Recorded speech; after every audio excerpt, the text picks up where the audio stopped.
Pra quem me acompanha no Instagram, vira e mexe eu brinco falando que eu moro no BBB, numa República Nutella, e aí algumas pessoas surgem assim, de repente, começam a me acompanhar, se espantam com isso. Como assim? Você e seu marido vivem num apartamento com outras pessoas? Como é que é isso? E aí eu pedi pra me fazerem perguntas no Instagram, que inclusive eu comecei a responder lá, mas as perguntas eram tão boas que eu resolvi juntar tudo num vídeo e pronto, fica aí, tipo, perguntas frequentes que vocês já me fazem sobre a minha vida no co-living. Quem tiver curiosidade de saber como é que é a minha vida aqui, já tá tudo, ou quase tudo, respondido neste vídeo. Então vamos primeiro ao motivo do porquê que eu estou vivendo num co-living na Dinamarca. Hoje está completando um ano que meu marido saiu do Brasil e veio pra Dinamarca. Quando ele chegou aqui, para poder ele se registrar na prefeitura e ganhar como se fosse o CPF dinamarquês, que se chama CPR, além de ter um emprego, ele tinha que demonstrar que tinha uma residência fixa. A empresa no início colocava os funcionários no outro apartamento, dava uma declaração de que a pessoa morava ali, a pessoa recebia esse CPR, ela ficava ali algumas semanas e depois alugava outro imóvel e saía de lá. Só que na época da contratação dele entraram várias pessoas ao mesmo tempo. E aí o apartamento não tinha espaço para colocar todo mundo, então a empresa colocou ele num hotel e deu uma declaração de como se ele morasse nesse mesmo apartamento. Quando ele foi se registrar na prefeitura, o governo aqui, ó, fica ligado, olhou e falou assim: ué, me explica aqui como é que tem 6 pessoas morando nesse apartamento, porque não era um apartamento grande.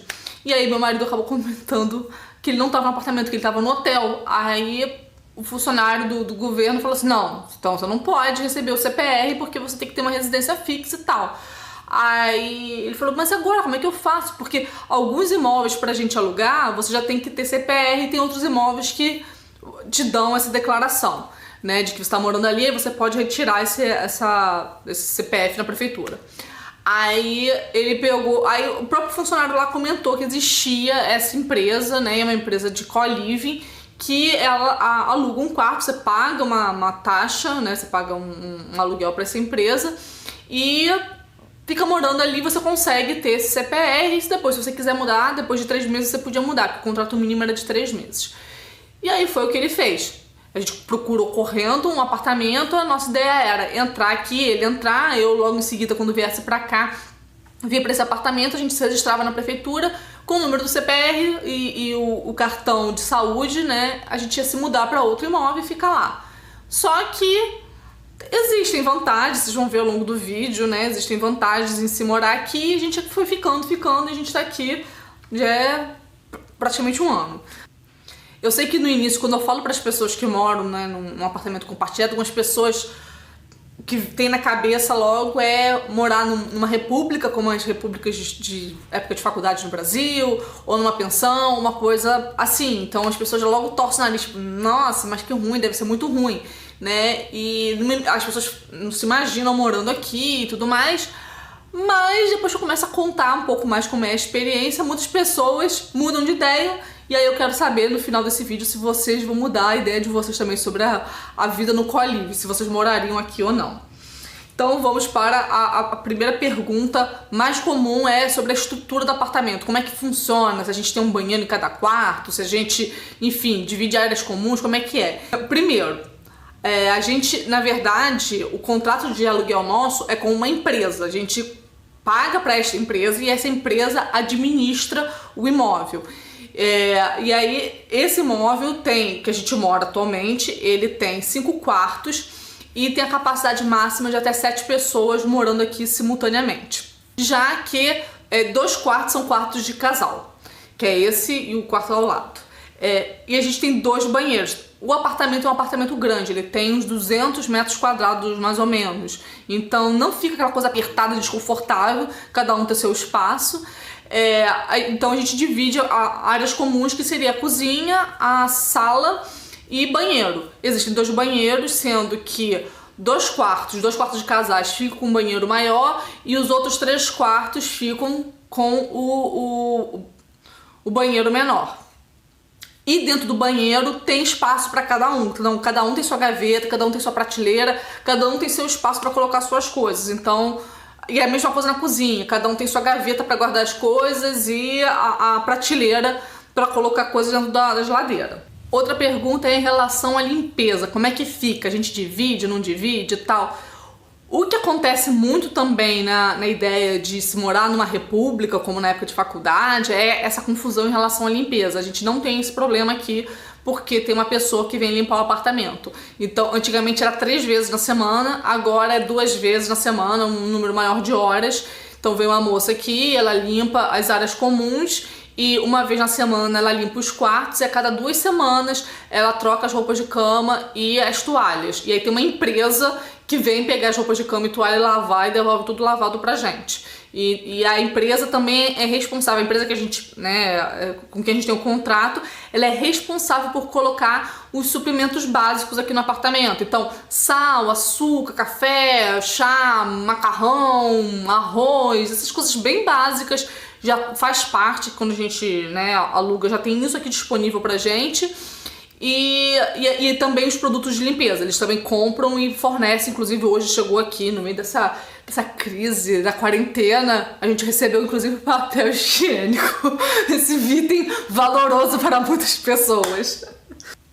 Obviamente que assim, embora tenha essa limpeza aí 2, 3 vezes por semana, vai da responsabilidade também de cada um ter o bom senso de manter as coisas limpas. No geral, as coisas funcionam bem, as pessoas mantêm as coisas limpas. Já rolou aí uns bafafá aí no passado, de vez em quando eu conto essas tretas aí de louça suja, não sei o que, no Instagram, mas no modo geral a gente não tem estresse por causa disso, as pessoas até que são bem respeitosas. Outra pergunta que me fizeram é se o prédio todo é assim ou só o nosso apartamento.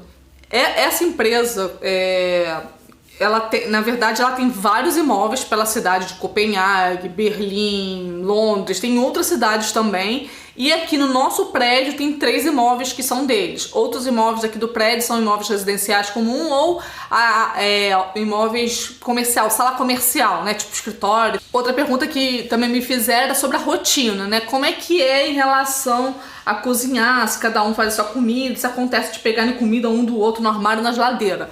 Não acontece, cada um cuida das suas coisas, então é bem cada um no seu quadrado mesmo aqui. Então a gente tem cada um tem seu espaço na geladeira, como eu falei antes, cada um tem seu espaço, tem um armário identificado com nome e cada um pega as coisas do seu armário, faz a sua comida, a não ser quando a gente decide fazer alguma coisa junto, mas quase nunca. Então, em geral, cada um cuida da sua própria comida, terminou de usar, lava, guarda ou põe na lavadora, então cada um tem a sua própria rotina. Em relação também a pegar comida, também tem um respeito muito grande. Ninguém pega a comida de ninguém, muito pelo contrário. O que às vezes acontece é, se alguém viaja e sabe que vai ficar muitos dias fora e tá com comida sobrando, essa pessoa avisa os outros apartamentos falando, olha, pode pegar comida na minha geladeira porque vai acabar estragando e tal. Então acontece muito mais as pessoas acabarem doando coisas uma para as outras do que alguém roubando coisas uns dos outros. Em relação ao uso das áreas comuns, sala, cozinha, de novo entra na questão também do bom senso, né? As pessoas costumam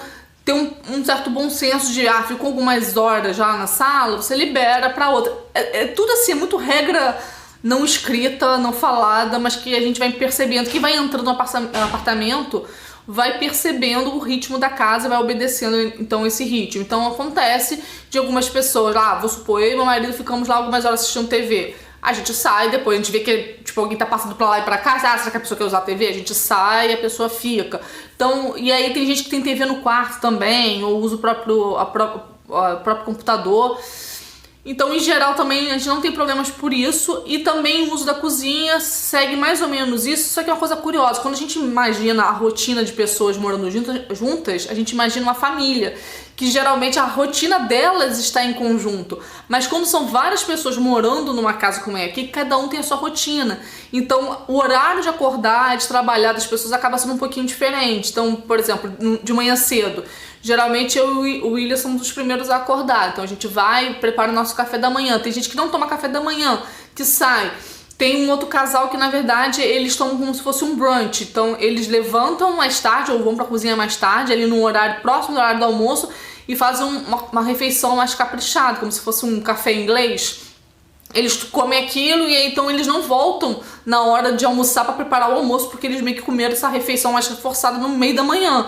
Enquanto que eu vou para a cozinha no início da tarde para poder preparar o meu almoço.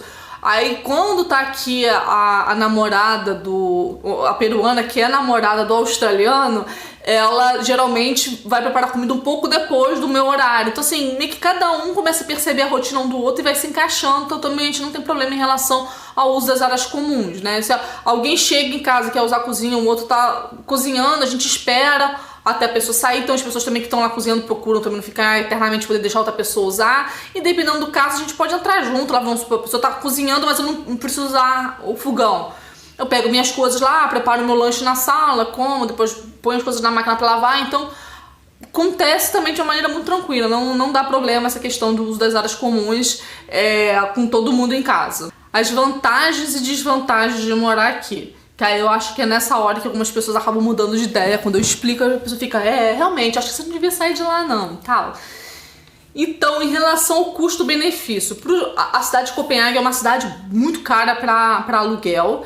E uma outra questão é que quando a gente vai alugar um imóvel, a gente tem que dar um depósito antecipado de 3 a 6 meses. Né? E aqui a gente não tem isso. Então quando a gente entra, a gente paga o aluguel e começa a morar. Só o aluguel desse primeiro mês. E para sair daqui é só avisar 30 dias antes que a gente vai sair e acabou.